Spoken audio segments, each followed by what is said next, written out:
Welcome, ladies. This is our webinar series, and tonight I am joined by the divine designer, Diana. She is currently West Coast, LA. This is such an LA business and company that she has started, and you will find out why. But Diana, honestly, is one of my best friends. I met her in LA while we were starting TLC out in LA at a meditation event all about signs and connecting with the universe. So it was meant to be, which was lovely. And Diana does something, not only is she my friend, but she does something super unique. And because of that, I knew I needed to bring her to share her gifts and her skills with you. So what Diana does is she's an interior designer. She used to work with restoration hardware and all that jazz. So she's, top of the line interior designer. However, she saw a need in the market that wasn't being met. So as a spiritual person herself, she decided to see how she could integrate crystals, aroma, Feng Shui, and all of these different concepts that we know of in like the spiritual and healing world into your home and into your home design. Because she believes that your home should be a sanctuary, should be somewhere that you feel drawn to, that brings out your best self. And there's no reason why your home can't add to your life as opposed to draining and just being some place that you don't want to go home to. So her goal is to make sure that your living space reflects your ideal self, your ideal life, but also helps provide the energy and resources necessary to help you create where you want to be and what you want to be doing in your future. So not only will you feel good in it, but it'll ideally also help you to grow into the life that you want. And if you don't believe in all that spiritual stuff, it really doesn't matter because she'll make your house look beautiful.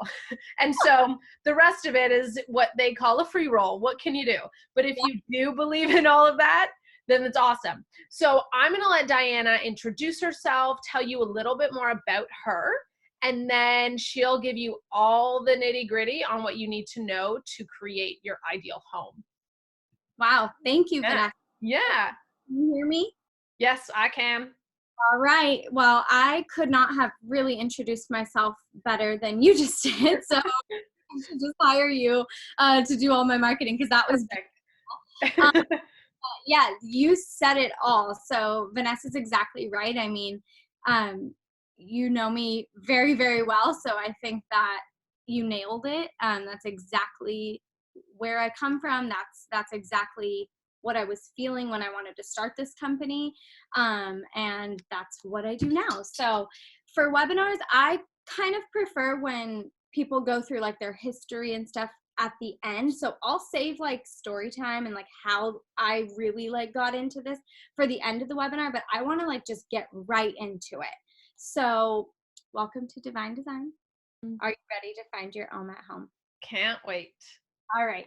So what I like to do before we start is just 3 deep unifying breaths, all of us together. And if you guys could just close your eyes and inhale. Exhale. 2 more times.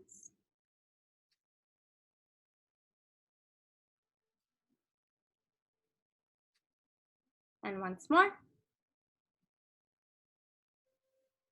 And in Kundalini yoga, something that we do just to start generating energy is just rubbing your palms together a little bit. And this just gets the chi energy flowing in your body. And we'll talk about chi energy a little bit later in the presentation. So just until it feels right. And what I wanted to say also before we get started is that I didn't pick this webinar date randomly. So the reason that I wanted to do October 29th is because yesterday was a new moon. So October 28th was the Scorpio new moon, and new moons are great for setting new intentions, setting new goals, starting with a clean slate, kind of like a New Year's resolution vibe. And so I just wanted to kind of start off on that foot because the effects of a new moon and of a full moon can be felt up to 72 hours after the new moon or full moon. So we're still basking in it. So at the end of this webinar, we're going to set some intentions for our home, and just know that they are being amplified by the lunar energy. So that is, that's why I wanted to do it today. So let's get right into it.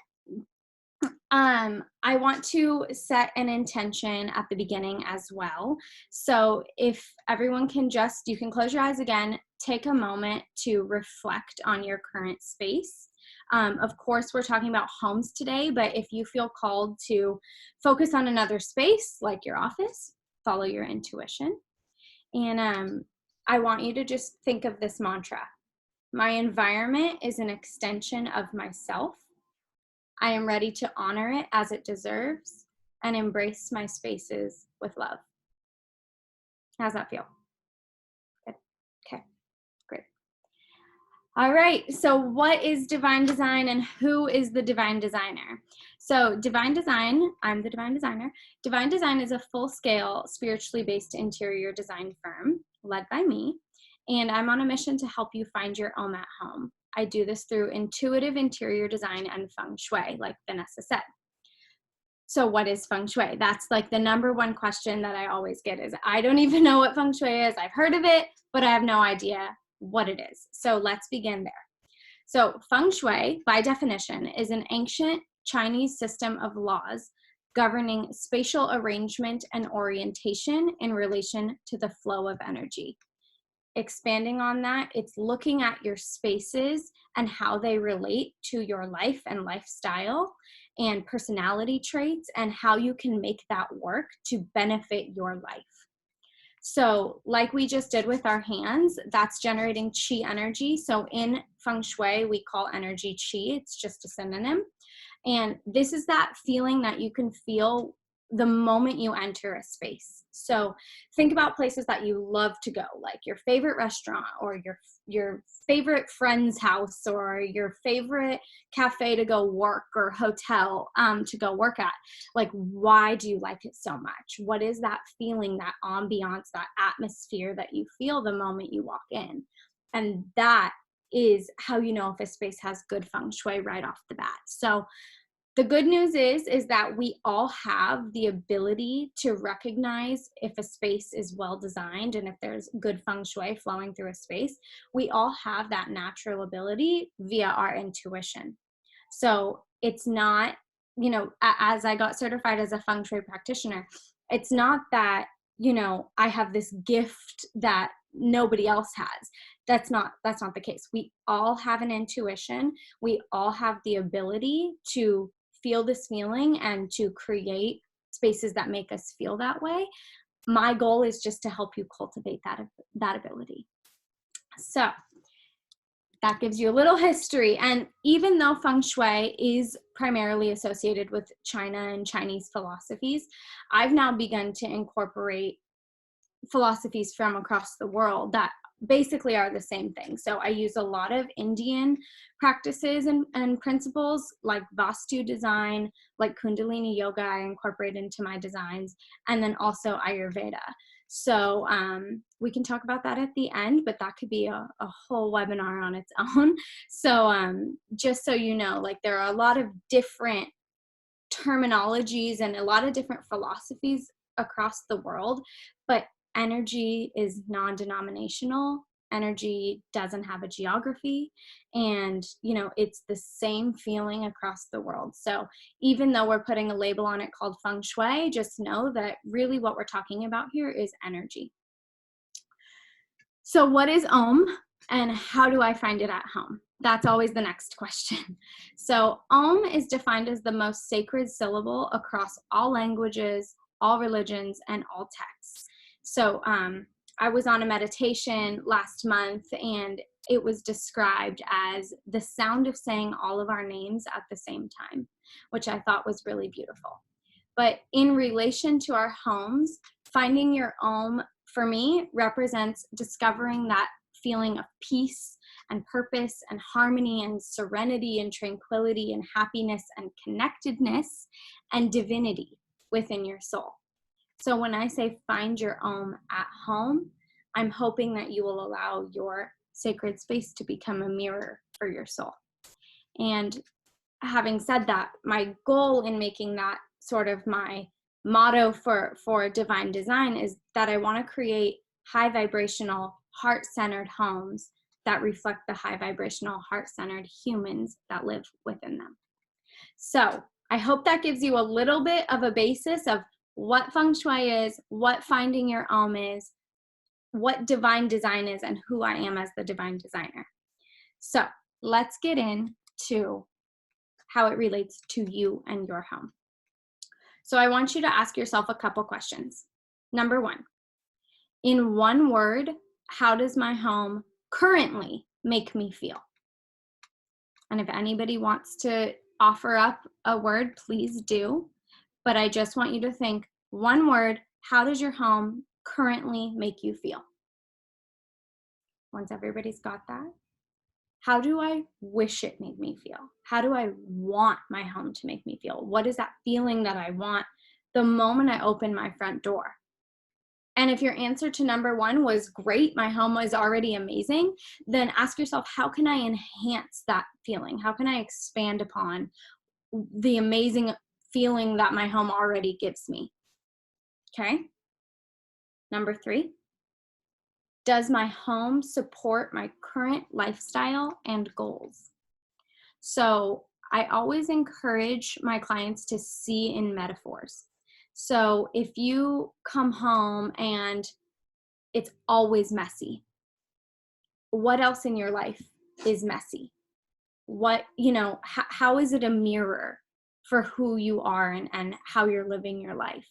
And taking really a microscope to that and saying, okay, is this supportive of my lifestyle? Is this supportive of my goals? Is this supportive of my vibration, honestly?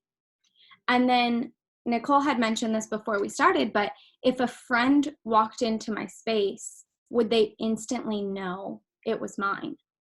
And the importance of this is often we have significant others, we have families, we have children, our homes and our identities within our homes, it can kind of get lost in the shuffle, because especially when there's multiple identities within one home.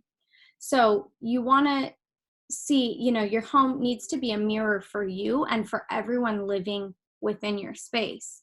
So if someone came in, would they know it was yours? Or are you in your home? Is there a disconnect? Are you totally not represented by your surroundings? And then the last question, am I ready to make a positive change?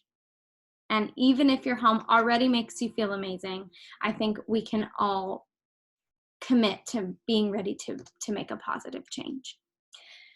Okay, so I wanted to ask you guys, how many people have ordered a ton of things trying to interior design, trying to get a better feeling in their home, trying so hard, like changing the paint colors, and didn't end up liking it, it didn't end up working, or you never used the products, they didn't make a difference?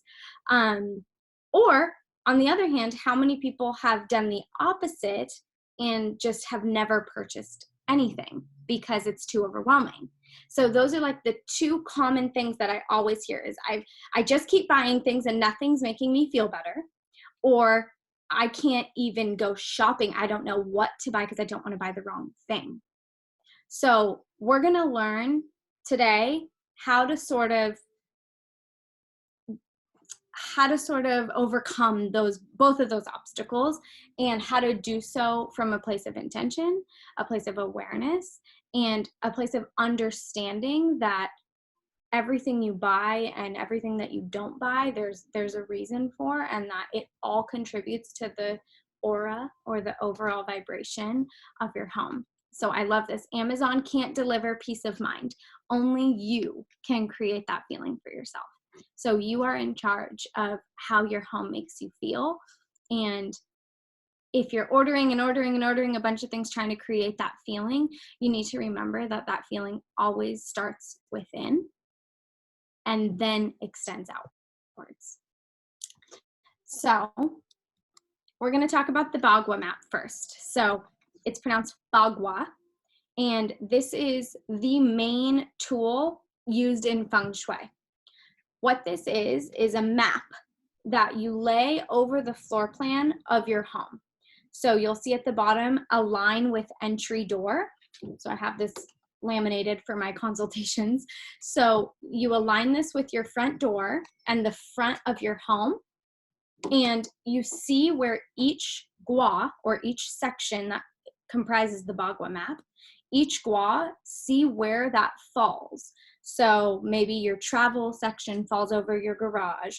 Career always falls over your entry because you align it with your front door.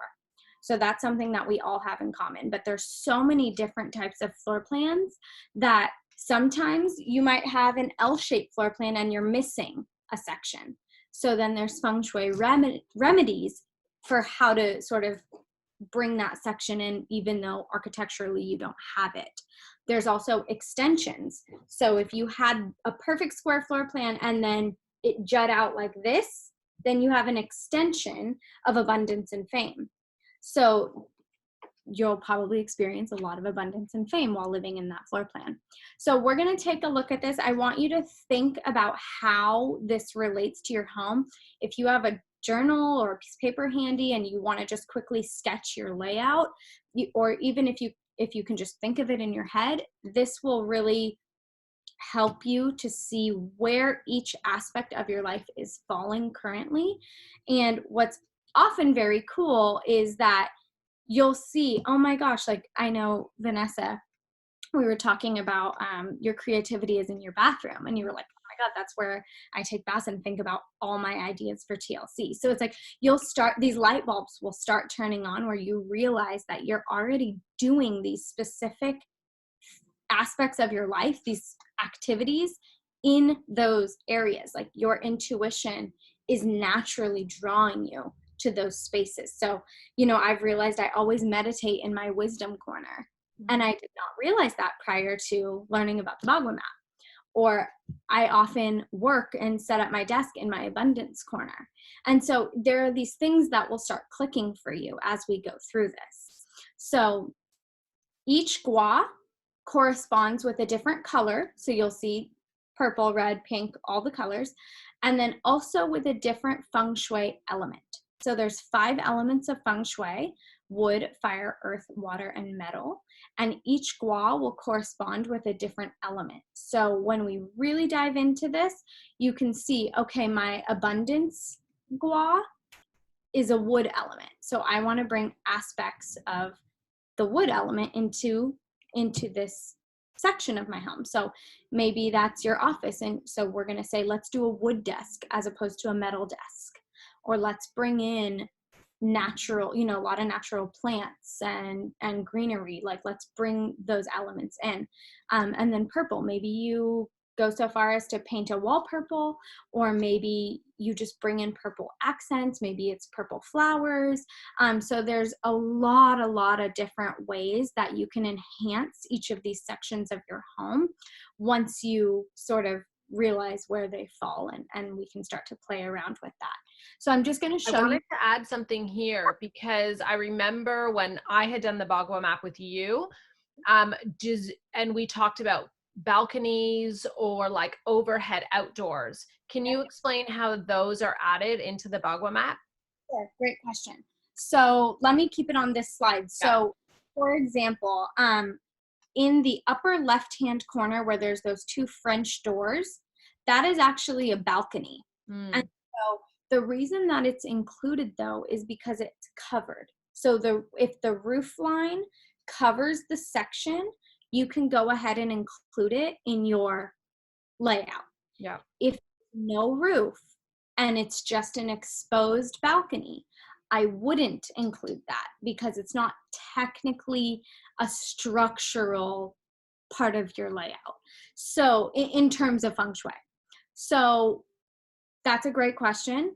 And that's something to consider because there's often patios, balconies, porches, a lot of things. And that's where this can get, we could do a whole webinar just on the Bagua map because it can get a little bit confusing. But if we just think about it very basically and lay over lay this over your floor plan, you can see the general areas, and that's a good enough starting point for now. So this client, you can see he actually has a pretty perfect rectangular layout, which is great for the bagua. So you can see that that corner I just talked about, the balcony, that's his wealth area or abundance, and they're interchangeable words.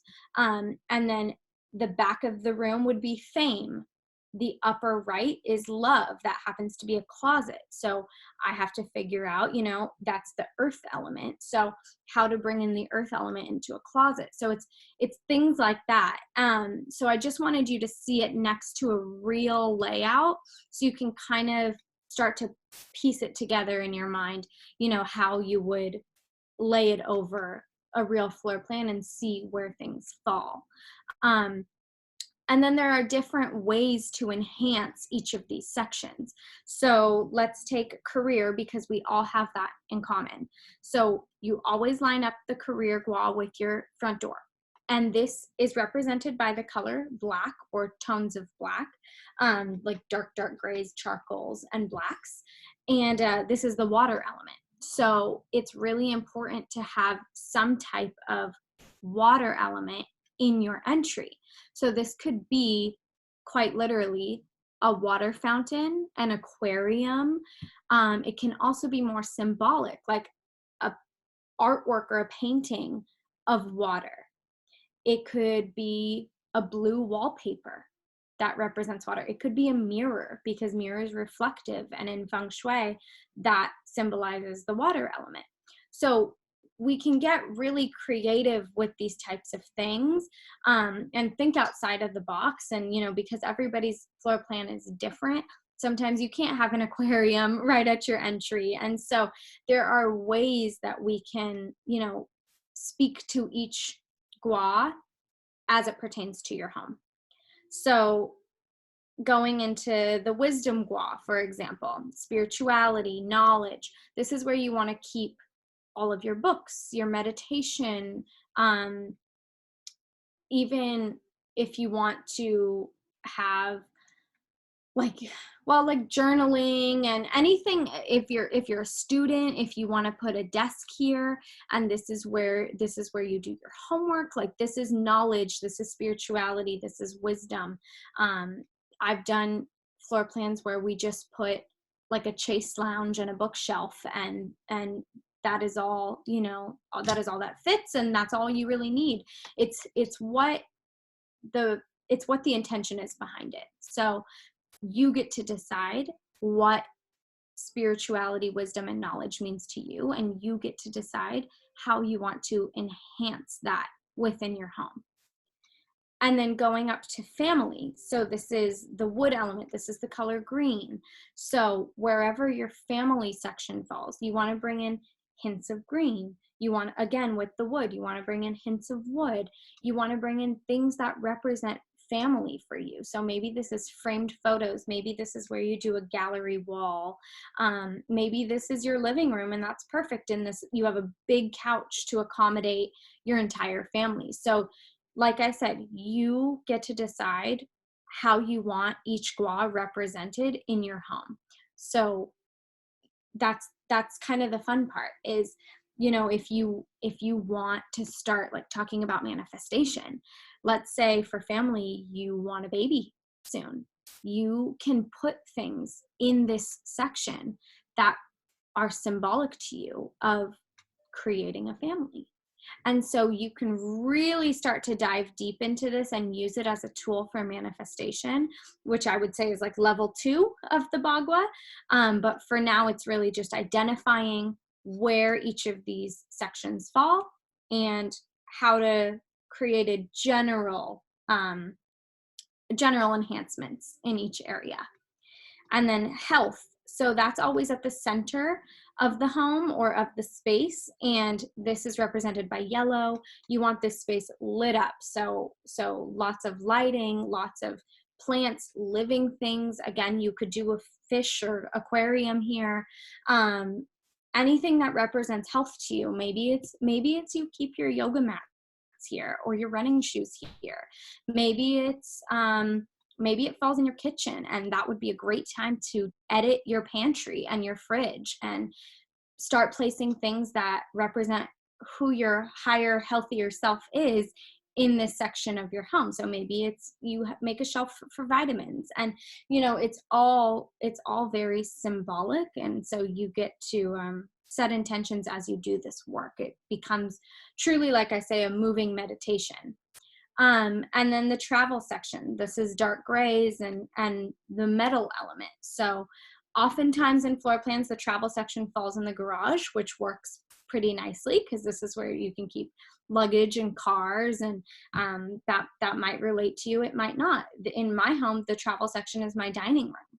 So I've incorporated a globe and, small things. It doesn't have to be over the top. You don't have to get a mural made of, your favorite places in the world to travel. It doesn't need to be extravagant. It just needs to mean something to you. And then creativity right above travel. So this is represented by the color white and light, light, light grays.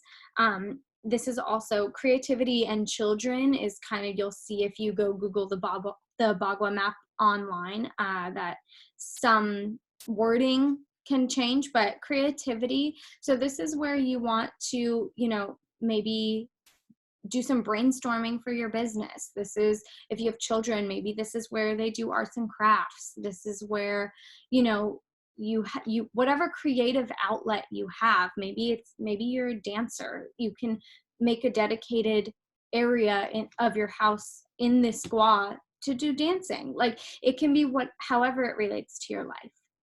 And then love and fame. So we'll talk about love first. Usually that's what most people are interested in.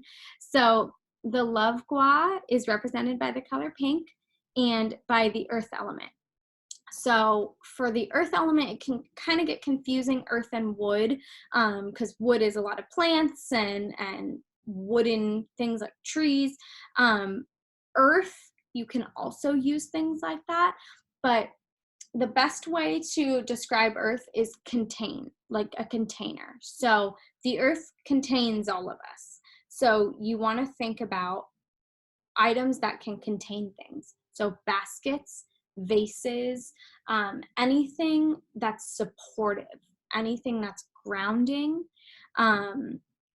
You can keep your sage and your palo santo and some essential oils in any of the earth element guas, anything that grounds you back to the earth, and also anything that contains. So those are the two things to remember for your earth element. But in terms of love, so talking back about manifestation, so in this love section, I've done a lot of things in homes. So you can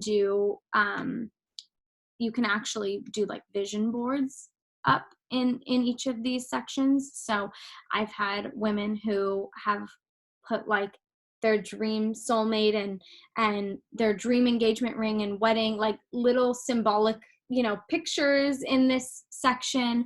You can also get a candle from like your local metaphysical store, those candles that say love on them, or they'll have like a really beautiful quote or a verse. You can get a candle like that and just burn the candle in your love gua. Like I said, there's so many ways. If you're already married or have a significant other, maybe it's pictures of the two of you there together. Maybe it's you just spend a lot of time together in this section of your home. You create a dedicated corner or, a couple chairs, or if this is your balcony, maybe you have a bistro set out there for the two of you. So there's really beautiful, lots of different ways that you can speak to each of these sections. And then lastly is fame. So this is the fire element. This is actually the only section of the Bagua map that is represented by the element of fire and by the color red. So it's great if you have windows that let in a lot of natural light, because sunlight, fire element. Also, an actual fireplace would be ideal in this section. And then any crystals also I like to keep in this section because they charge, and it's good to have them in direct sunlight if you have the windows. So any type of crystals, again, with the vision board as it relates to career, fame, and success. maybe this is where you sit down and create your goals for your business. Maybe this is where you take potential client calls or investor calls. You take this in your fame section, or you go live on Instagram in your fame section, for the exposure. So like I said, lots of different ways that you can get creative with this. Does anybody have any questions now before I move on? I wanted to add something because I know when we were talking about this, the coolest thing of what Diana does is helping you be very intentional. So I thought one of the really cool exercises that you got me to do was even looking at my current art that I had. And so, for example, in my bedroom, I had, because I got rid of it, a beautiful, like old black and white painting of this woman. And then Diana said, well, like, why do you like this painting? And you can add some more of the questions, but at the end of the day, she said, do you want to be living your life in black and white? And do you want to be this like independent woman? Does that align with the woman and the life that you see yourself as and with? And I was like, well, no, like I want to live in color. I want to be surrounded by amazing people and be with a partner. Like I don't want my truth to be in black and white and just like as a single independent woman. And so just being really reflective and intentional about like every piece that is in your living space. Yep. Yeah. Absolutely. It's so important. I mean, I've seen over a bed, a woman, she's just wants to get married so bad. She wants to meet somebody so bad. And above her bed is a image of just a single woman, Mm-hmm. Very glamorous, but single woman. And I'm like, well, what is this? This is not, back to the first slide. Is this in alignment with your goals and with what you're seeking in life and what you're trying to manifest? Yeah. So really, it's like, I always say, like, ruthlessly edit your spaces. Look at them with a magnifying glass and be like, what does this mean to me? It's totally Marie Kondo, right? When she's pick up a piece of clothing and go like, do I love this? Like, how do I feel holding this? Do I need this? And if you do, okay, fold it, put it back gracefully. And if you don't, thank you for serving me. You are no longer in alignment and I release you. Gracefully releasing. So it's the same thing with your home as your wardrobe, and I'm glad you brought that up, Vanessa, because that's very, very true. Artwork is so, so powerful, which is why people buy it in the first place, which is why it goes for millions, billions of dollars. It's so powerful, but we need to remember that it's powerful on an energetic level. That's why it's powerful in the first place. Great point. We also have another question coming in, and just to get clarification on crystals, can you bring, I know you mentioned crystals in the fame section, but just wanted confirmation that you can bring crystals into all those different areas based on like the colors and energy and elements that you had chatted about. 100%. Great question. I was going to get more into crystals later, but we'll talk about it now. So absolutely, there are crystals that correspond with all of these colors. We've got amethyst, rose quartz, clear quartz, citrine. There's so many crystals that you can use in each of these sections. And I'm actually was just last month learning about crystal gridding. I think I told you this, Vanessa, where you can specifically put crystals in different sections of your home and create these energetic grids of crystals within your home. And so there's a lot that you can do with crystals, and I just like to charge them in my fame section, because usually that's the section that you want to be getting the most natural sunlight because of the fire element. That's all I meant. But absolutely use crystals throughout your home. Yeah. Cool. Okay. So we're going to get into some more fun stuff. If everybody's clear on the Bagua map, I'm going to move on into address numerology. So this is always a really fun topic. So I want everybody to think about your address. And now we need to add it up until we get a single digit. So for example, 1, 2, 3, 4 Westwood Avenue. You would add 1 plus 2 plus 3 plus 4. Well, that equals 10. So 1 plus 0, you live in a 1. So I'm going to give everybody a second to add up their address.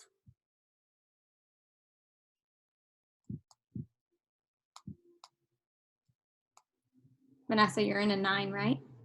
What if people live in a condo? How do they add up that address? So in this chart on the side of the screen, this shows if you have a letter incorporated in your address. So if you're 1234A, 1234B, then you're gonna take the corresponding number of that letter and add that as well. Okay. Now, if you have you'll see, also note, if you live in a building, you'll want to consider both the building number and the unit number, but your unit number is way more important. So like the other day I was at a consultation and the overall condo complex was a 6. So I told him, okay, there's probably a ton of families here, lots of pets, lots of kids. He was like, yes, totally. But he lived in a 5, which is the opposite of a 6, which is more like ambitious, career driven, kind of like riding the high of your career and entrepreneurial. And so he was like, yeah, he totally saw the juxtaposition between living in a 5 unit in a 6 building. Yeah, I'm a 9. You're a 9. So do you want Sure. Okay, so add that. And I just want to talk a little bit about numbers, because numbers are so powerful, and most people are like, oh my God, this is so cool. It totally relates to my address. And then some people are like, I don't get it. How do numbers even matter? So think about your social security number, your birthday, the date, like October 29th, 2019. Numbers are so important. Holidays fall on certain numbers. You have to, understand that different numbers hold different vibrations. And that's what we're talking about here. So you can even add up your phone number. You can add up your city. So you can use the same chart of the letters and add up the city that you live in and see how that vibrates. And like sometimes you just feel like, ugh, why don't I like this city? Why don't I feel good here? But when I go, to this city, like the vibration or the vibe is so much better. Oftentimes it could be because the cities add up to different numbers, and you might resonate a little bit more with a different city than you do with another. So, and then there's life path numbers. So if you've seen a numerologist or done any numerology for yourself, we all have different life path numbers. And then the years also, like 2019, we're in a 3 year this year.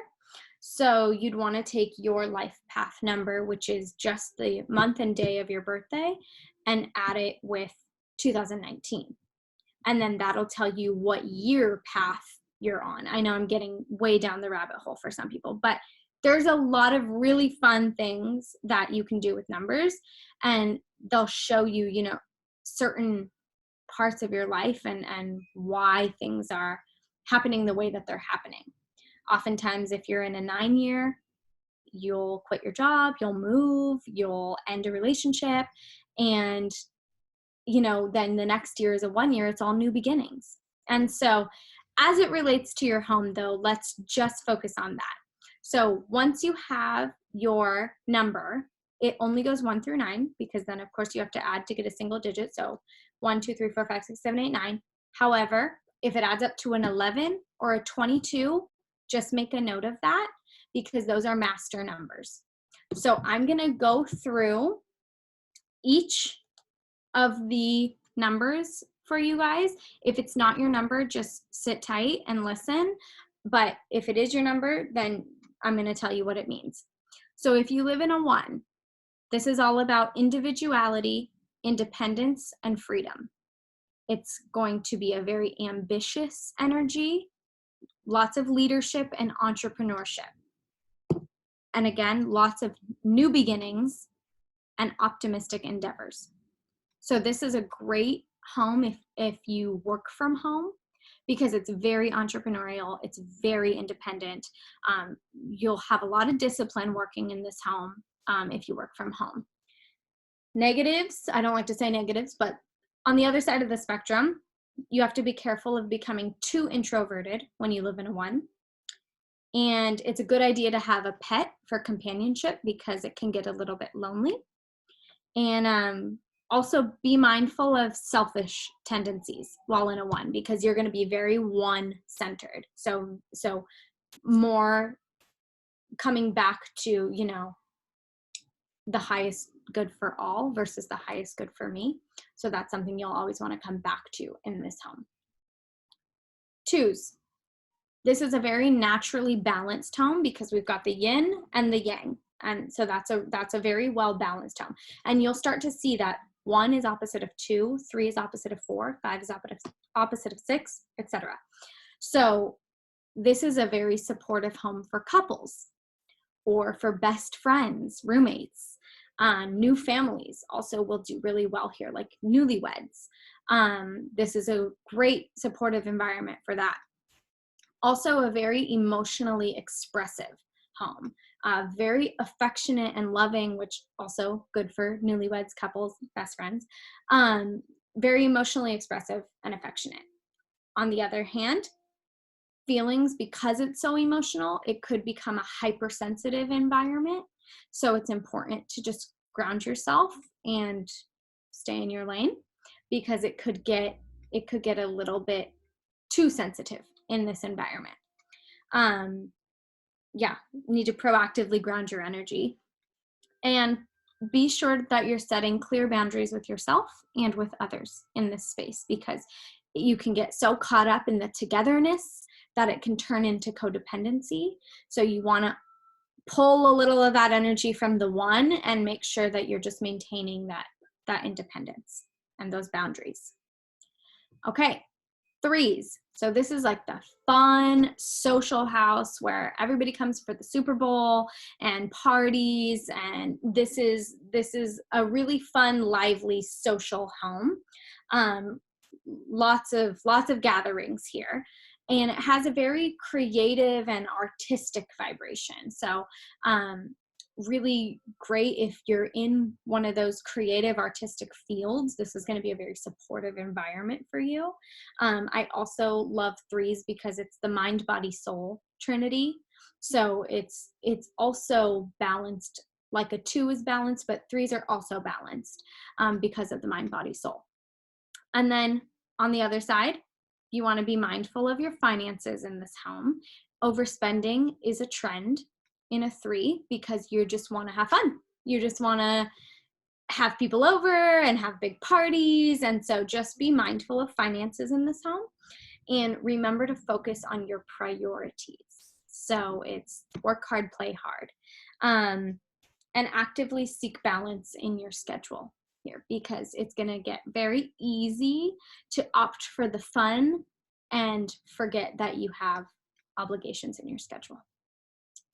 Going to a 4. This is a very stable, grounded energy. So think about the 4 walls of your home or of a structure. It's very foundational. It's very rooted. So opposite of the 3s, this one is a little bit more steady. Very protective, productive vibration. You'll get a lot done here. You'll feel very safe here. Very disciplined here. Lots of responsibility. So oftentimes I'll see families who maybe have 2, 3 kids here with a lot of different obligations, but they're still grounded, just more responsibility here. Not necessarily less fun, just more responsibility. Here in this home in a 4, you want to remember to express your emotions. It can get a little bit cold just because it's so like steady. So you want to make sure that you're still bringing that nurturing, loving, affectionate energy into this home and not letting it get I don't want to say sterile, but you want to keep the life in this home. The unwavering stability of this home can prevent much change. So it's good if you like the routine, the same thing. It's not good if you are looking for a change up, because again, it's going to be just a very steady home. Also, it's easy to become a workaholic in this space because of the responsibility and the discipline and the go, go, go. You kind of can forget to have fun. So that's something you want to think about in a 4. 5s, opposite. So this is the ultimate entertaining home, much like the 3s. So you're going to start to see the parallels between the odds and the evens. But this is a home that is very adventurous and supportive of travel lovers. So spontaneity and just a lot of adventures. So maybe because it's an entertaining home plus an adventurous home, you might be entertaining people that you met on vacation and are now your friends, and so they're coming over. So it's kind of that vibration in a 5. Much like the 4, though, you can feel excuse me, you can feel busy being busy here. And it's easy to forget to live in the moment when you're living in a 5 home, because you can get really just caught up with life. Always want to come back to balance and to your inner peace, and that nothing is worth your inner peace. So remember that when you're living in a 5. So even if all this traveling for work sounds fun and glamorous, nothing is worth your inner peace. So just keep that in mind. In 6s, this is a very creative and altruistic home, very loving and compassionate. It's perfect for families with lots of kids and pets. So like I was saying about my client who lived in a 6 condo complex, kids and pets everywhere. It's a very supportive environment for that. But on the contrary, you want to remember the importance of self-love versus giving all your love to others, all your love to your partner, all your love to your children, all your love to your pets. You want to come back to self-love, fill your cup first, and then let it pour out into everyone else's. And then also balancing your family life with your career goals in a 6 is important, because you can get really caught up in the family life and maybe becoming a stay-at-home mom, even though that wasn't what you wanted to happen. That's very, very common when living in a 6 home. So make an effort to socialize outside of the house when you're living in a 6, because it can become one of those homes where you just never want to leave because it's so loving and so comfy and cozy. But make an effort to get out into the world a little bit when you're living in a 6. A 7, this is the most spiritual in terms of like Zen, meditative, tranquil homes. Very introspective and self-reflective. So lots of spiritual awakenings happen while living in a 7. It is the most high vibrational number until we get to the master numbers. 7 is the most high vibrational angelic of the numbers. So lots of journaling, lots of, if you're super spiritual, or if you moved into a new house and then you find you're like coming into your spirituality and you add it up and it's a 7, it's like to be expected. Not very many social activities in this home, again, because you're just way more into spirituality and kind of being alone. So be mindful of the isolation and remember to focus on the rest of your life and not just your spirituality here. So that's something that I have to tell myself to do all the time, is that there's, as much as we are divine beings, like we're also human beings. And so there's so many aspects of our life that we get to focus on. And living in a 7, just remember it's not just about spirituality. Okay, we're almost through. And then we've got an 8. So this is a major home for fame and recognition, money and financial abundance, lots of wealthy energy in an 8. Very supportive of business and career success. This is where, you know, you might have your big break, you might get a huge promotion, you might have hit a windfall of money. That is the 8 energy. Remember to actively practice gratitude while living in an 8. You don't want to get too caught up in the physical world here. So here would be the opposite of a 7. You need to remember to prioritize your spirituality, because that's something that can get lost in an 8. You can get almost too caught up in being a physical being that you forget you're a divine being as well. So this is the opposite. Again, here you want to be mindful about spending too much money because you're making so much money. You want to also just be mindful about the inflow and the outflow. 9s. Okay, so I know Vanessa, her home is a 9, so we talked about this. Very supportive of intuitive healers and light workers. So 9 is a really loving vibration. It is actually the energy of universal love, compassion, and giving. So that's what the 9 represents. And tons of opportunities here for world travel and humanitarianism. So lots of charity here too, and giving back to the world. The other side of the coin here would be, remember to prioritize your self-care rituals, because you're going to be spending most of your time giving back to the world. Remember yourself and prioritize that alone time. Be careful not to give all of your energy to others. You need to, like what I said a couple minutes ago, fill your cup first, and remain idealistic about everything you want to do in your life and all of your goals, but ground yourself on a regular basis, because it can get too caught up in all the plans, all the things on your list, but never doing the things on your list here, because you have grander plans in this home. You forget to do them. And then, like I said, for anybody whose address added up to an 11 or a 22, I'm going to talk about that now. 11 is a magical number. So most of us go 11, 11, make a wish. And there's a reason. It's because it is a high vibrational, very magical, beautiful number. It's the number of love and light. So that's what it represents.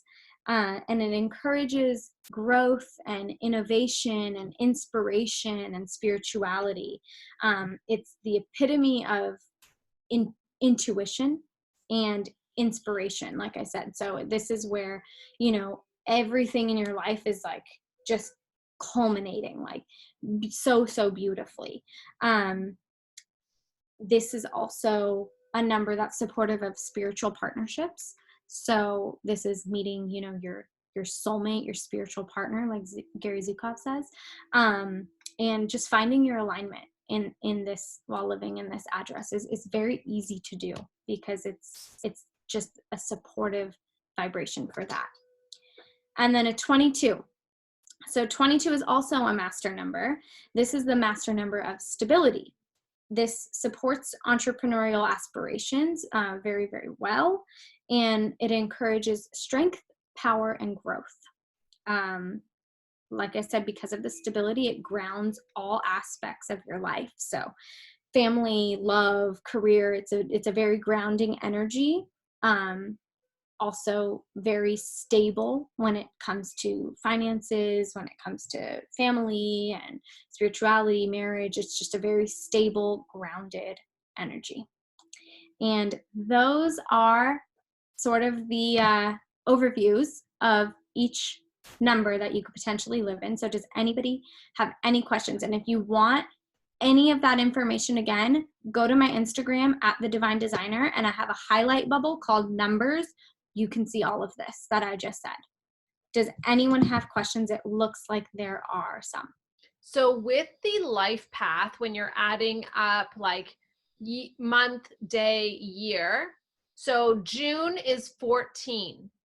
So do I then add up 1 plus 4, or do I add 14 and then the rest and then do the math after? So June is 6. So you would go 6 plus Is it 6? How is it 6? Am I being silly here? February, March, April, May, June. Oh, not like adding. Oh, because I did the thing in the center. Okay. The thing in the center would be like for your city, or Got it. Okay. So it's 6. Okay. June is a 6. Yeah, because it's the 6th month. So take your birth date. Yeah. Okay. And then the year you would do all 3 numbers. So for life paths, yes, you would do your month plus your day plus 1, 9, whatever. So you would add all those up until you get a single digit. Right. That tells you your life path number. Yeah. Okay. But to find out your specific year number, Hmm. just take your month and your date. And then you add that with 2019 versus adding it with the month with the year you were born. Does that make sense? So let's do yours as an example. So mine's June 17th. Right. So to get your life path, we Yeah. would go 6 plus 1 plus 7 Yeah. plus 1 plus 9 plus what's your year? Oh, 8 and 6. Okay. So let's just not try to do math. Let's do Yeah. the count. 1 plus 7 plus 1 plus 9 plus 8 plus 6. So it adds up to 38, which Right. so your life path is a master number 11. Which is an 11. Oh, bam. To get what year you're in, we would go plus 1 plus 7 plus 2 plus 0 plus 1 plus 9, 29. Got it. So 6 plus 1 plus 7 plus 2 plus 0 plus 1 plus 9. So you're in an 8 year. So because it adds up, 2 plus 6 is 8. So you're in the most financially abundant year this year. Okay. 8s can also play back and forth when it relates to your life. It could be a lot of financial ups and downs too. So just because you're in an 8 year, it's so funny, I'm in an 8 year too. Just because you're in an 8 year doesn't necessarily mean, okay, woo, I'm going to make a ton of money this year. It could, your finances are going to be a huge opportunity for you. Like there could be a lot of financial learnings this year. There could be, lessons, and there could be huge windfalls, and then there could be huge periods of, oh my God, I'm gonna have to sell my house. So there's all these different ways when we're looking at your life path and your year, it expands to so much more than just looking at your address. Does that make sense? Cool. Yeah. It's very cool. I literally did like everything. Yeah, I even did the city of Toronto is a 9. Los Angeles is a 1. And just as a 1. Yeah. Yeah. Yeah. Very cool. There's all these like entrepreneurs and new business owners and like lots of like booming business. I actually don't know what New York is, but I figured it out. Probably. Yeah. Or maybe it's an 8. But yeah, interesting. So Yeah. You live Very in cool. a 9 city, so that's pretty cool. Does anybody else have any questions? No? Great. All right. So how are we doing on time? Yeah, we're doing okay. You can keep going. We're at almost an hour, but you can totally go over. Yeah. Don't mind if I do.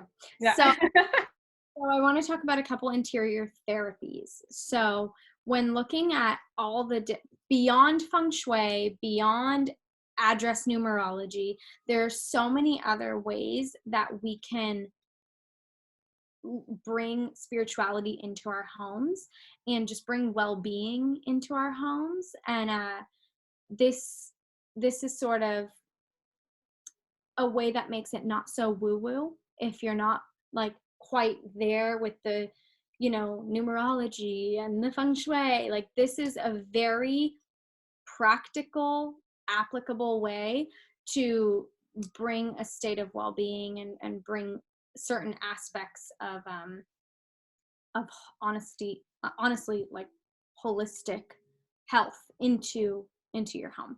So the first thing I want to talk about is the psychology of color. I do have a paint guide if you guys are interested in that. Whoever's interested, just let me know and I can send that to you. It's very extensive, but each color vibrates at a different frequency. That's just the basics of it. So think about restaurants. So look at McDonald's. This is the easiest example. McDonald's is yellow and red. So red stimulates appetite and kind of sparks hunger. It also catches your attention. Yellow is the brightest color and can be seen from the farthest away. So when McDonald's was coming up with their color scheme, they go, okay, well, we want people to be able to see us from way down the street, and we want them to be hungry when, their appetite to be stimulated when they see our sign. Hence the yellow and red. So that's just a very simple example of how you can see the way that color plays a role in marketing, in, brain manipulation. Honestly, we feel certain things, when our eyes see certain things, it tells our brain something. And so even on a scientific level, you can see the power of color. Something I learned that was kind of cool, because I don't think we have time to go through all the colors and what they mean, but like I said, I will send a paint guide. Something that I learned was that for introverts and extroverts, color in the home is very different. So you would think, okay, well, to balance, for an extrovert, I'm going to do, a soft muted color because they're already crazy. But here's the thing. If you're an extrovert, you actually receive your energy externally. So you would need bright, bold, fun colors to draw out your own energy. Whereas an introvert harnesses all their energy within. So you could do gray walls, white walls, and it doesn't matter, because an introvert's going to have the same amount of energy coming from within and extending outwards at all times. And then, there's people like me, I'm an ambivert, so I'm both. So I like really neutral walls and then pops of color. Like Vanessa's been to my house, like I have pink drapery. Like I like a little bit of both. So there's a lot of ways that you can incorporate color into your home and do it with intention. It's, the power of paint. And so that's why sometimes just changing the wall color can change the entire mood, the entire aesthetic of your home. It's not so much the paint, it's the color of the paint. So whoever's interested, I'll send that paint guide and you can kind of deep dive into what each color means and how you can incorporate it to your home. But that is just one form of interior therapy. Another, of course, is plant healing. So plants have so many benefits for our bodies and for our homes. The number one is they're air purifying. So the oxygen that they give off is really great. So I love to load up my homes and my projects with plants. Interestingly enough, in Feng Shui, there is no difference between a faux plant versus a real plant. So obviously a real plant has way more benefits, but in Feng Shui, it's more about the intention. So if you put a faux plant, you're always traveling, it's going to die. You buy a faux plant, put that in your space, but you have an intention that I just bought this money tree because I want to cultivate, financial abundance. That's your intention. You don't need the plant to be real. So, plant healing is very, very powerful and super important. I always encourage you to have at least one plant, even if it's a tiny succulent like this, just as one plant in each of your spaces is super crucial. And then that leads right into aromatherapy, because flowers obviously are a type of plant healing, but they're also a type of aromatherapy, as well as, like you see on the screen, diffusers, essential oils, candles, all of the different ways that you can bring scent into your space. And um, scent is a super powerful trigger. So coming into a home and having that signature scent, you always know, oh, my home always smells this way. And this is why brands will create signature scents. Or hotels. So when you go into a hotel, when you go into a store, you're almost like, sometimes it's too much, like you're like bombarded with the scent, but it's because it's such a trigger, that you'll know, oh, this is exactly what this place smells like every time. And you can create that for your home. So I've actually done this for clients where they wanted to create a signature scent, and there are HVAC systems where you can create a blend and have it pumping through your air conditioning. So your home really does have a branded scent. So that's very fun too, but that's a little extreme. You can just get a couple candles, get some essential oils, have your diffuser on. That's perfect, and it's a beautiful way to get the energy going also, and stimulating one of the senses. And I always try to stimulate all of our senses. When you're in a home, you want to think about all the bodily senses and how you can sort of speak to each of those in each of your spaces. So that's a fun little exercise that you can do on your own. And then crystals, we talked about a little bit. So crystal therapy is one of my favorite therapies. I love crystals, and Vanessa and I have talked about this. Like, even if you don't believe in them, like, so what, they're beautiful. So might as well put them as decor. But I believe that it's all about intention, just like the plants. So when you buy a crystal, it's more about, setting your intention. What did I buy this crystal for? What does this mean to me? I bought this piece of rose quartz because to me, this symbolizes bringing love into my life. Well, there you go. You just brought love into your life through your intention, not so much through the crystal, but the crystal is a beautiful tool to sort of symbolize that for you in your life. So I'm all about using crystals. I have them all over my house, and I have them in my car, in my wallet, in my purse. This is a modality of therapy that you can use across the board. And if you have any questions about any specific crystals, please let me know, because there are so many, and they're all good for different things. So, there are crystals that I use, for if clients are having trouble sleeping. There are crystals that I use in the kitchen. There are, crystals that I use in the bathroom, crystals for electromagnetic frequencies, which we'll talk about in a second. So all different uses and benefits for different crystals. And then, just like thinking about our five senses, you want to think of the 5 elements of Feng Shui. So like we talked about earlier, there's wood, water, earth, metal, and fire. So when you're looking at each of your spaces, you want to see in metaphors. So you want to see, like, okay, that candle represents fire, that plant represents wood or earth, that vase represents earth, my metal coffee table represents metal. So you want to start seeing how each of the elements are represented in your space and create a balance. You can walk into a space and everything's metal, and you're like, oh my God, this is so cold, this is so sharp, why does it feel this way? Because there's no balance of the other 4 elements. But all of a sudden, you bring in a plant and set it on the table.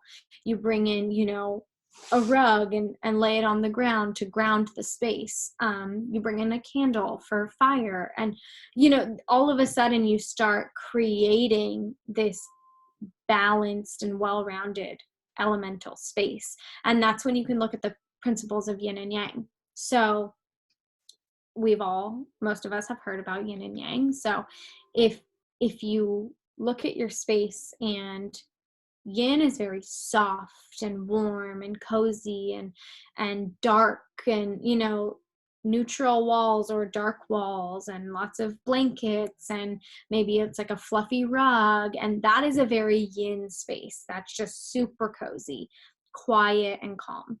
Yang is the opposite. Yang is like the extrovert. Yin is like the introvert. So yang is like bright, bold, busy, lively and colorful. And so you never want to have a 100% yin space or a 100% yang space. It's important to find the balance. So maybe you have super colorful walls and then really muted furniture, or opposite. Maybe you have a really muted wall color and then you have pops of color in your furniture, and that's your yin yang balance there. So you can start to look at things like that as well.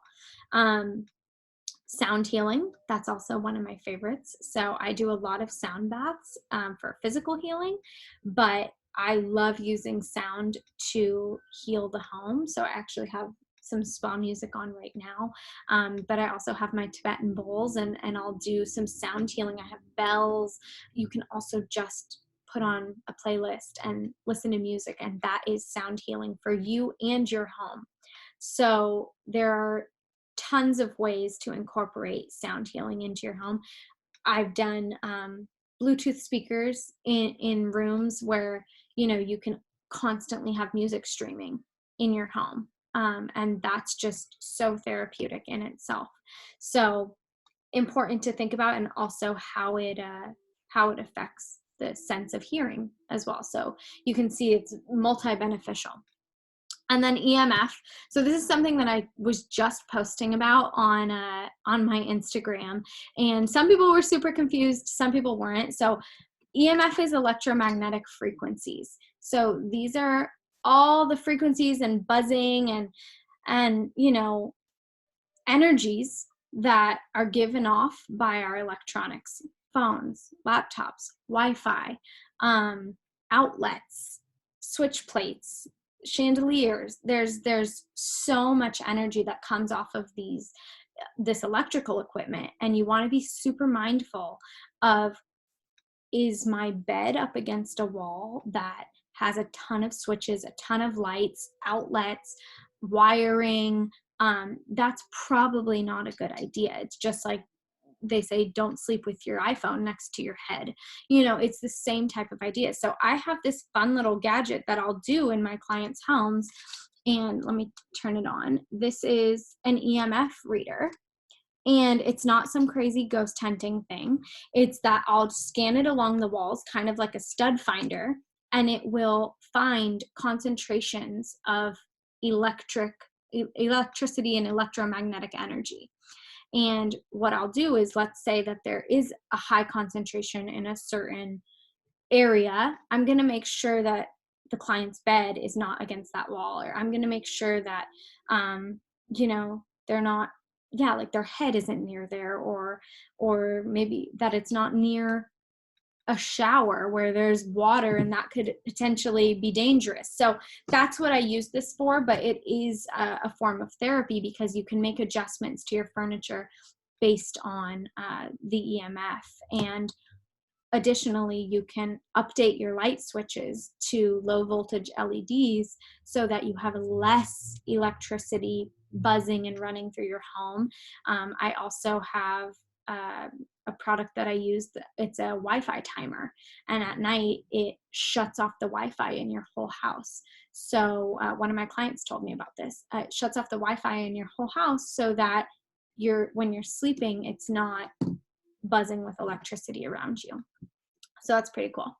And then I want to talk about doing Reiki on your spaces, and I want to talk a couple other interior therapies I love are designing for your sign. So this is for your zodiac sign, and just like your address number, just like your Bagua pertains to your floor plan, designing for your sign is another complex topic that we could get into another day.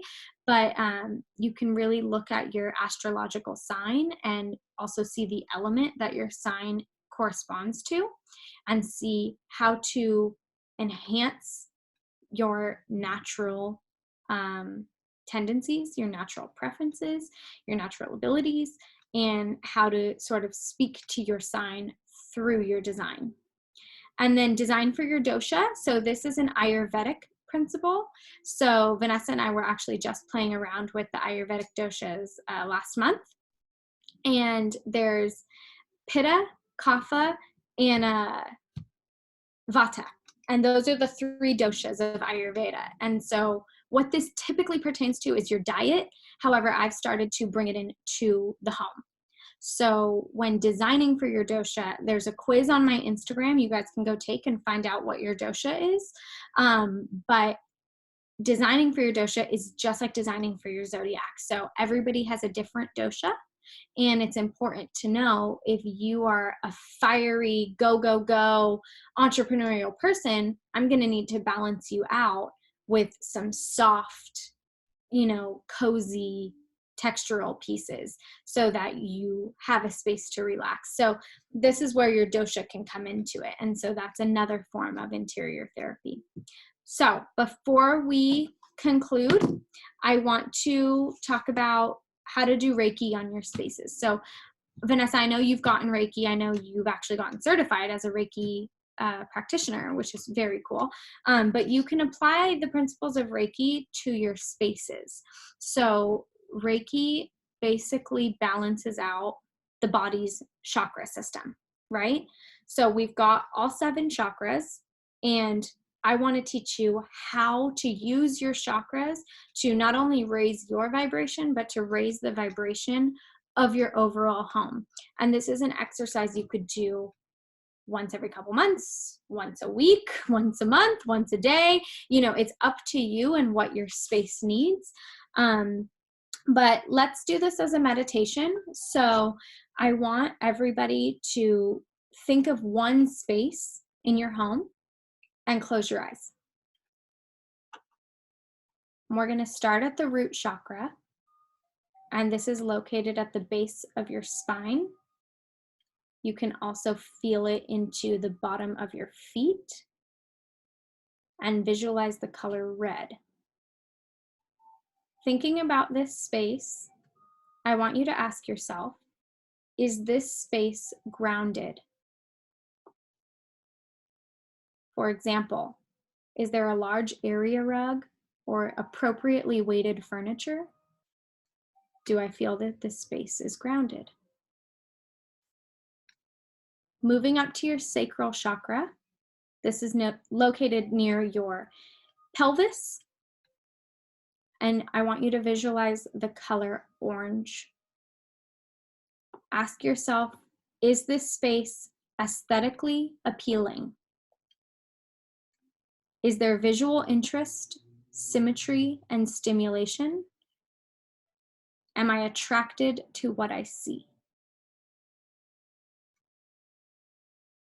Moving up to your solar plexus chakra, which is located right below your belly button, I want you to visualize the color yellow and ask yourself, how does this space make me feel? What is my gut reaction when I enter?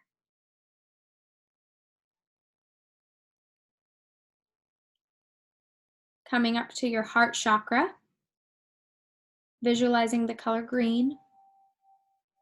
Do I absolutely love this space? Or at the very least, is there a sacred object or a piece of furniture that resonates with me on a heart and soul level?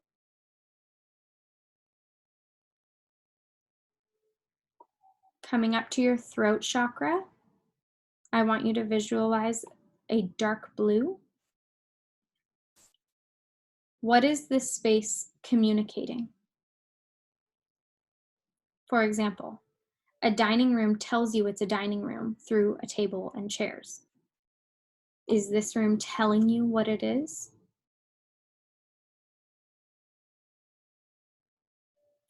Going up to your third eye chakra, I want you to ask, is this space designed intuitively? Does it support how I live in this space? Is it functional? And is the energy free flowing? And then coming all the way up to your crown chakra on the top of your head, I want you to visualize a violet purple and ask yourself, is this space divine? Is it divinely designed? Could I meditate in here? Am I connected to this space? Is it a spiritual experience standing in the middle of this room? And open your eyes. Good. So that's just a quick way. I mean, that took us 3 minutes. That's a quick meditation that you can do with your space, with each space, with your whole home, and begin to raise the vibration and make adjustments based on your answers. Cool. All right. So I'm ready for questions if anybody has anything that they want to ask before we wrap up. And I do have a special downloadable guide. It's a 10-step journal prompt on reconnecting with your sacred space. So I have that for everybody. And I am offering a special TLC offer, $75 either Zoom or Skype or FaceTime or just a phone call, going through the Feng Shui for any one gua of your home. So it's the gua of your choosing. And we can have an hour together, just one-on-one, enhancing that specific area of your life and setting new intentions and talking about manifestations for that specific aspect of your life. And that link is at the bottom of this page, calendly.com/thedivinedesigner/TLC.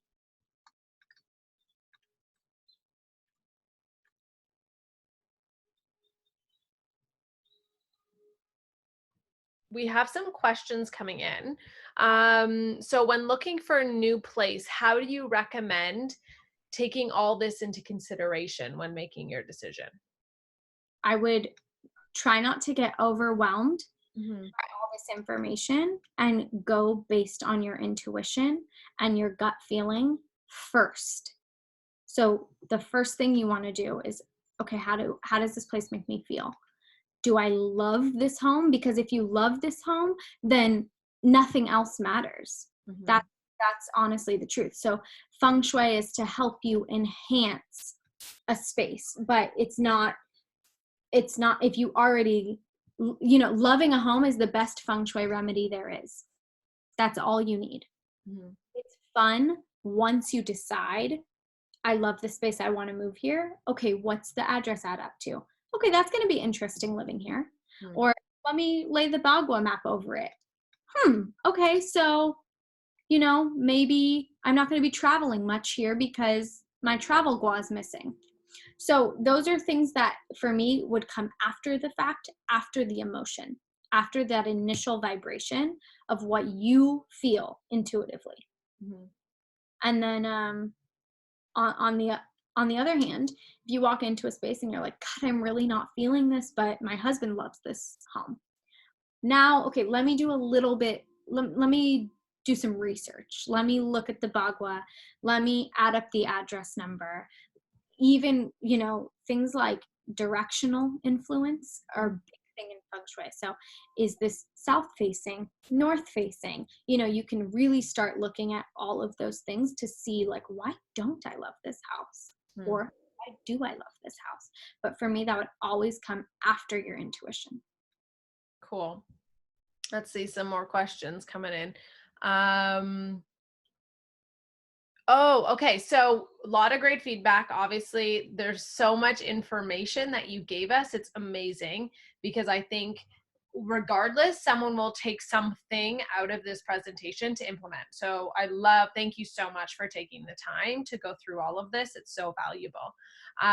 We do have a couple questions just on you. I know you said that you were going to share a little bit more about you at the end of the presentation, and people want to know if you're willing to share part of your story and what this means to you. Of course. Yeah. So I have wanted to be an interior designer my whole life.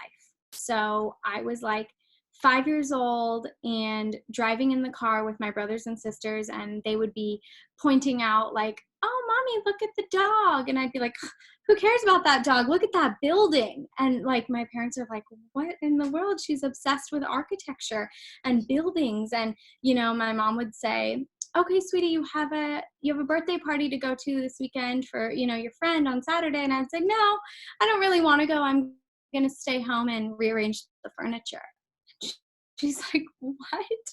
And so I've just always had this, you know, way of design, wanting to design and moving around my bedroom like so many times, like every week, and somehow realizing that the energy shifts. And I was realizing that as a child. And so when I graduated high school, I immediately went and did an accelerated design program. So it was a 1-year design program at a junior college, and I got my certification in design. And then I thought I wanted to become an architect. So I enrolled in architecture school. And then I realized it was way too much math, and all I actually cared about was what went inside the house after the house was built. And okay, that's interior design. So I was all set up to go get my 4-year degree in interior design. But my mom actually got a job at a university, and one of the benefits was that I got free tuition. So I thought, okay, they don't have interior design, but they have business. And I already have my design certificate. So why don't I get my degree in business? That way I know I want to open my interior design firm one day.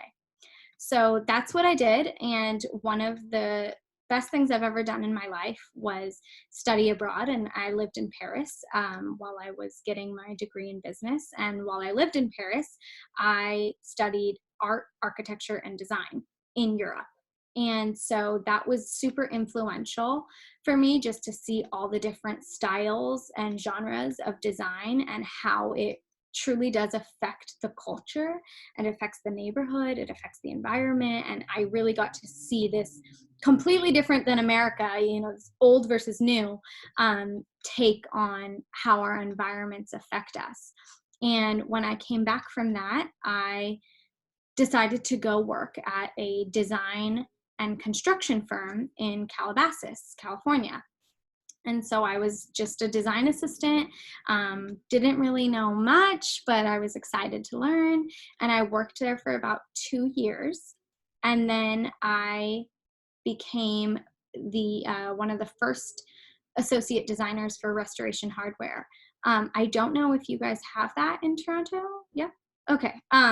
So Restoration Hardware is like a luxury furniture showroom, and I was designing for them for 4 years, and it was amazing. I got to do so many like big, no budget VIP projects, and I just had so much fun. But after about 4 years, I realized that there was something missing and that I wasn't feeling fulfilled, and that I felt creatively stifled because I could only use the Restoration Hardware furniture line, and I wanted to do more. So I just decided, I was 25, and I decided, okay, well, there's no time like the present. Let me just go for this. And so I quit. And 2 weeks later, I got the DBA and started a company called DV Design, which is just my initials. And for about a year, I was operating under DV Design, which was luxury residential interior design. And I did amazing projects. I had such a great first year. I thought there's no way this could get better. But after every single project concluded, I felt this unfulfilled feeling, like there's something that I didn't do in this project. Yet I would do the final walkthrough, and all my clients would say, God, you've just changed the energy. This feels so different. I can't put my finger on it, but like you changed us, you changed our family and how we live in this space. And I'm like, great. And then it was really one day that I'm hardcore yogi. I love yoga. And it was one day that I was in yoga and we were doing the Shavasana meditation. And I was thinking, why does my love for spirituality and, my yoga practice and my meditation have to be a separate aspect of my life from design, from my business? And I was laying in this meditation and I realized they're the same thing. I'm the same person, so it's the same thing. And I just saw these words flash across my third eye that said divine design.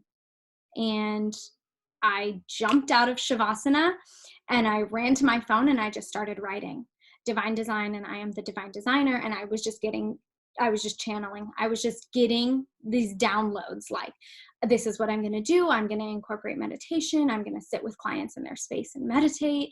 And this was about 2 years ago. And ever since then, it's just taken off, and I get new ideas every day. So there's always something that I'm learning and something that I'm, getting excited to bring in to my firm. Like earlier when I was talking about the crystal gridding, that's not something that I technically do yet, but I'm learning how to crystal grid a home, or, the Ayurvedic doshas. That's something I just recently incorporated. So it's just been this evolving business. As my spirituality evolves, my business evolves, because they're the same thing. And it's just been the most amazing thing I could ever imagine. And I feel that it's combining my passion and my purpose, and that's what brings me here. I love that so much. I think that even when we talk about business and entrepreneurship, being able to connect who you are as a person and your purpose, and not having multiple hats, but just carrying your authentic self and your truth into everything that you do, is such an amazing gift to give to the world and all of your clients and everything that you do. So it's so beautiful that you've been able to do that. And with that, you're always learning, you're always evolving, and then bringing that into your business as well. It's like the buzzword right now is soulpreneur, right? And Yeah. so it's that the whole world is awakening that, what you do for a living doesn't have to be different than, what you're passionate about, what you love Yeah. to do. Yeah. Another question is, when living with someone else, how do you balance those energies, those principles, when making sure that you're also accommodating what the other person wants? Yeah, so it's a great question, because it's more often, it's more common that you are living with other people than living completely by yourself, right? So you have all this completely different dynamic in the house, all these energies colliding and combining. And so what I would encourage you to do is take a look at the home in relation to you as an individual. Take a look at the home in relation to your partner or child as an individual. And then you can look at the overlaps. And okay, we both love this. I dislike that, but she needs that. So can we put this in her room, but maybe not in a shared area? Or, my husband's an extrovert and I'm an introvert. So we have the same bedroom. So how do we balance that? So then it comes down to compromise, and how can we speak to the extrovert while speaking to the introvert? So my initial thought is we would maybe do a paint that's subtle, that speaks to the introvert, and then maybe we do a bold bedding for the husband, for the extrovert. So I think it's just give and take, right? It's what can I live with and what can't I live with, and vice versa. What can he live with and what can't he live with? And so what can I set a designated area of the home, which you should, just for you and just for him and just for our child. And so we all have these individual, separate, sacred spaces to go to when we need just that one-on-one connection with our home and with ourself, versus how to make a shared area accommodating for all the different personality types. And so that's why it's so fun to have so many interior therapies, because you can bring in plants, color, crystals for each different person and create a space that is sort of in harmony with all of those people. Did that help? Mhm. Yeah, I think that's great. And also when she says that, I don't want someone, if your partner is a woman, great, then it's two women. Don't think that when Diana said like him and her, that is how it goes. She just knows that the person that asked the question has a boyfriend. So don't worry if you're in a different situation. It totally is just partner is specific. And it can also be a roommate too, Yeah. a brother, so there are so many different living Yeah. situations.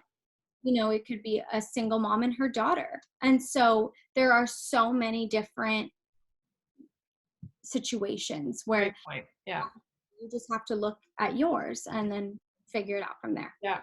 And another thing that I thought was interesting when we were originally talking is you can also put the Bagua map in each space.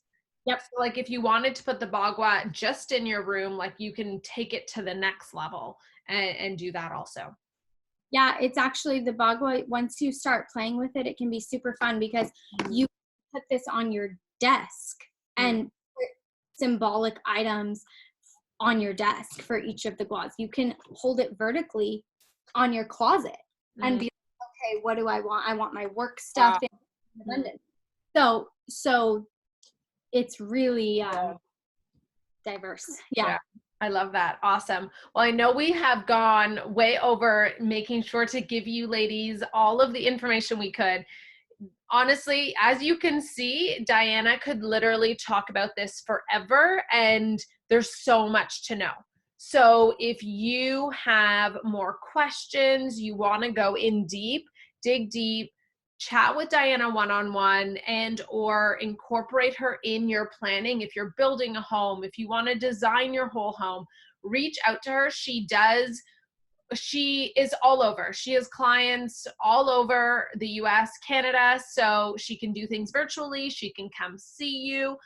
It does not matter. I truly believe that what you're offering, Diana, is so unique, and I know so many women will benefit. We can see in the comments still, people are saying that's such a great webinar. Thank you. So thank you so much for taking the time to go through all of this with us, and follow her on Instagram. We're so excited for us to see what other spiritual elements you continue to include into your practice. And I know I've loved the work that we've done together, and I know you ladies will too. So thanks so much for being here. We are going to sign off, but we will chat with you soon. Diana, do you have anything else to say? No, I would just say, as the space, so is the person. So just remember that, and set an intention for your home to do by the end of the week, keeping with that new moon energy, new intentions, new goals. And I would just challenge you all to set one intention as it relates to your home and see what happens this week. Cool. Thank you. Bye, ladies. Cool.